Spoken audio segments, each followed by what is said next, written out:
Well, good evening. Welcome to evening prayers. The sun's going down very quickly, so I wanted to turn it on as quick as I could so you can just see the end of it. And although we might get some nice colours in a minute, I'm just plugging in the headphones, so I'll be a minute setting up.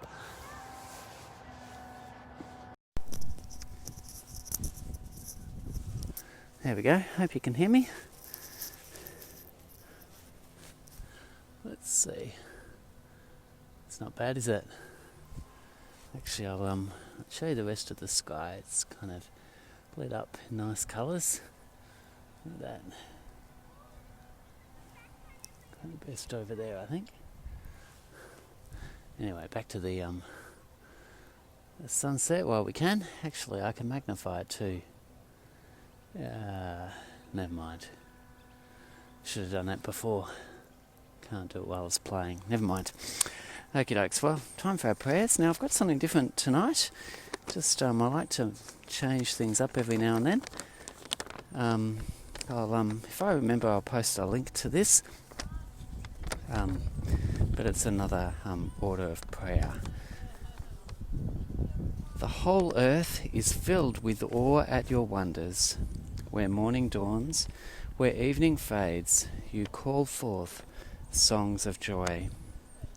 That's from Psalm 65, verse 8.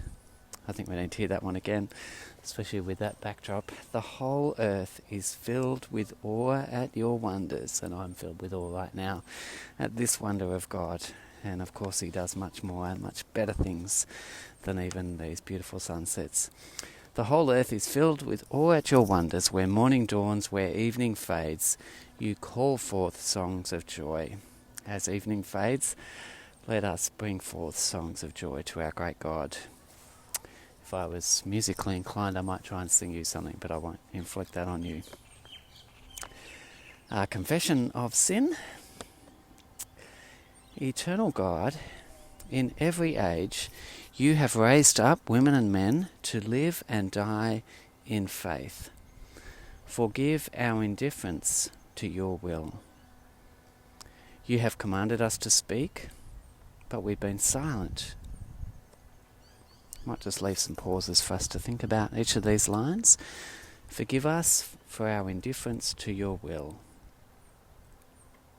You have commanded us to speak, but we have been silent. You have called us to do what is just, but we have been idle. You have called us to live faithfully, but we have been afraid. Have mercy on us and forgive us. Keep before us faithful people to follow, so that living with courage and love, we may work for and inherit the kingdom promised us in Jesus Christ. Amen. It's a great prayer, isn't it? Keep before us faithful people. Sometimes in some of the prayers we look to Jesus as our example, and of course he's the ultimate example, but it's great to have brothers and sisters and faithful fellow believers who we can follow, who will give us courage and set a good example. That's why I like reading biographies and autobiographies, so that living with courage and love we may work for and inherit the kingdom promised in Jesus Christ. Isn't that great, hey? We work for God's kingdom and we inherit it. Amen. Praying the Psalms, Psalm 81.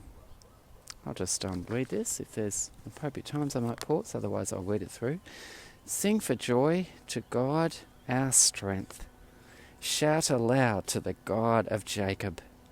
Begin the music, strike the timbrel, play the melodious harp and lyre. Whatever you can do, do it to show your joy to God. Sound the ram's horn at the new moon, and when the moon is full on the day of our festival. One of the Jewish festivals, obviously. This is a decree for Israel, an ordinance for the God of Jacob. When God went out against Egypt, he established it as a statute for Joseph. I heard an unknown voice say, "But my people would not listen to me. Israel would not submit to me." Okay, so we've there's been a jump here, which you won't be able to see because you don't have it in front of you. So verse 5, when God went out against Egypt, he established it as a statute for Joseph. And then we jump to verse 11. I heard an unknown voice say, but my people would not listen to me. Israel would not submit to me. So I gave them over to their stubborn hearts to follow their own devices. It's a bit like Psalm 95.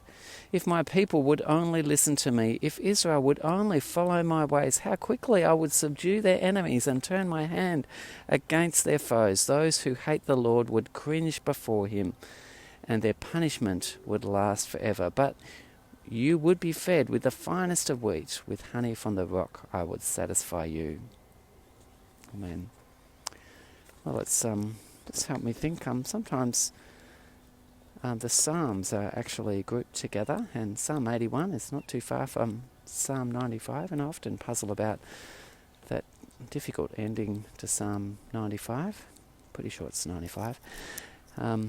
But we see similar here, but we just actually see a little bit more context of God calling out to his people and wanting to reward them, but also warning them from straying from him. Now we move to our prayers of intercession, things to ask God for. Wow. There's kind of three rays coming out from the sunset there. I don't know if you can see that. I don't know if I can't magnify it. It's quite small right in the middle there. Yeah, no. Anyway, it's looking quite pretty. If I finish early, I'll take a photo on magnification. Anyway, we're praying prayers of intercession, asking God for work. So today's theme is work. And if you don't have a job where you have colleagues, well, you can substitute and think of other people to pray for.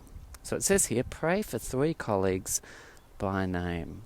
So just kind of think of 3 people you work with, 3 names, or any 3 names really you want to pray for.